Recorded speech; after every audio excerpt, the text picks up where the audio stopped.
The first attack we're going to deal with is probably the most common attack in a street fight.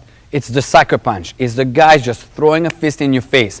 A lot of people that are so-called trained martial artists still get confused or get surprised by this attack because they don't understand the dynamic of the stress when it's coming in, that they're not going to give you a chance to be prepared for it, and the shot is just coming at their face and they got overwhelmed with the violence that's behind it.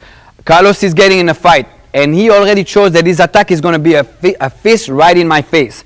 Right now, his objective is to punch me in the face. Regardless if I got in a fighting stance or maybe I'm just in a neutral stance, that punch is coming at me. This will introduce you to what we call primarily danger.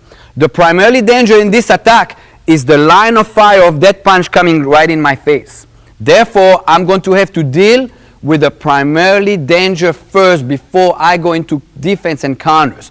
The primarily offense is that line of fire. See, if you take a laser in your imaginary line, there's a line that's coming right in my face. What I need to do is, I need to get out of that line of fire. Again, Carlos throws the punch, line of fire. If I'm in a neutral stance, I can do it from a neutral stance, or maybe if the fight was scheduled, I can do it from a fighting stance. It doesn't really matter. Okay, he comes in. I'm going to choose to get out of line of fire so I'm safe. My hand is going to check. In other words, I'm going to pick up my hand just to check. This is a check. Do not push. If you push, you redirect the attack. Just like it sounds, you're going to redirect something else.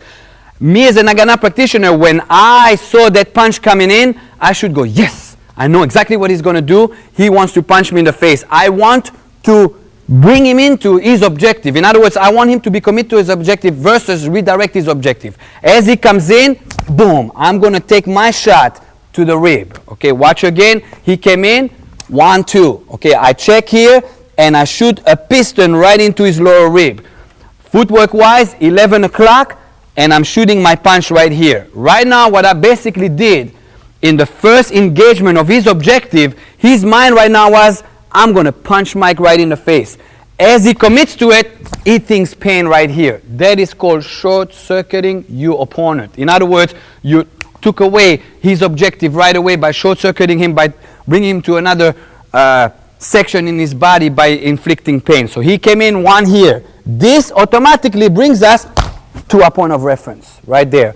I grabbed him right away. I'm in a point of reference. From here, I go to work. The segment of going to work from here will be 3 knees. I'm going to knee 1, 2, 3. Anywhere. From here, step, break his ankle. That was my objective at the moment. Again, Carlos came in. He threw that punch. Out, grab him. Point of reference. Make sure this hand is across his face so he cannot involve that hand. Right now, Carlos cannot punch me in the face. He cannot punch me in the body effectively. He can reach me, but no big deal. If you pay attention, Carlos is armed. If he tries to deploy that knife now with that hand, with the left hand, he can't do it effectively because I'll go already to work and I'll short-circuited by it. Again, so he comes in, out of line of fire, shoot, you counter attack. Offense, defense principle at the same engagement of the time that he threw his attack.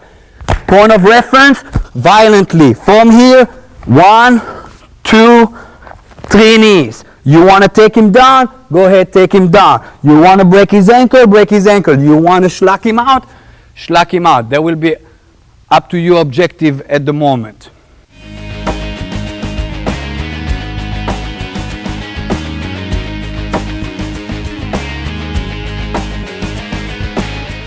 All right, when Carlos throws his punch, I don't want to redirect it. If I redirect it just like it sounds, he's going to come in with the same weapon somewhere else.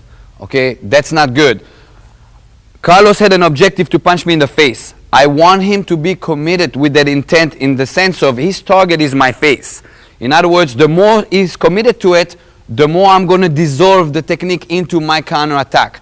In other words, I'm going to let him go to the route where he was going intently to begin with. That will create that I dissolve what he brings in into my counter attack. Also, in Nagana, we don't like to block. Blocking in Nagana is considered a last resort or a reaction that just happened to happen. In other words, it was not an objective for me to block. Why is that? If I go to block, it relies on timing.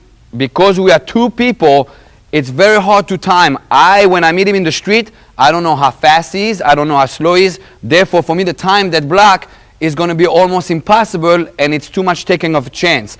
Also, on a mathematical level, me the block, I only have 33% of success in that sense, because if I am slower, he's going to get his shot in.